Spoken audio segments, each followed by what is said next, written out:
More than a century, a sitting cabinet member is facing impeachment. The House voted along party lines to advance 2 articles of impeachment against Homeland Security Secretary Alejandro Mayorkas, both over his handling of the southern border. NBC's Ryan Nobles details this Republican-led effort and the Democrats' chance to regain power in Congress.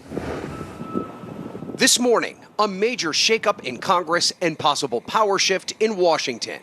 Democrat Tom Suozzi flipping a seat vacated by Republican George Santos. We won! After the scandal-plagued Santos left following a federal indictment, Republicans were already struggling to pass legislation.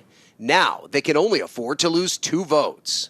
This race was fought amidst a closely divided electorate. The closely watched race also potentially a preview of how Democrats could try to win the House and even the presidency. They pursued his opponent, Mazi Pilip, on abortion, sure to be a touchstone issue this year. And Suozzi also focused on immigration, calling for harsher policies at the border as New York deals with an influx of migrants, while also attacking Republicans for their efforts to impeach the Homeland Security Secretary, Alejandro Mayorkas. You want to fix the border? You're not going to fix it by impeaching the secretary. But hard-right Republicans have stayed focused on that effort. The yeas are 214 and the nays are 213. Successfully impeaching Mayorkas last night. House Speaker Mike Johnson embarrassed 1 week ago when the vote fell short, taking a victory lap. We're happy to get the job done.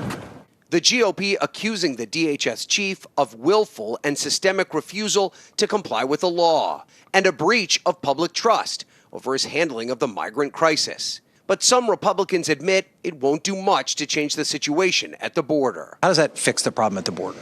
Who said it was going to fix the problem? President Biden saying history will not look kindly on House Republicans. The articles will now move to the Senate, who will hold a trial, but conviction and removal from office are unlikely, something even Republicans like Senator Kevin Cramer concede. Obviously dead on arrival. I mean, it's the worst, dumbest exercise and use of time in a time-constrained environment.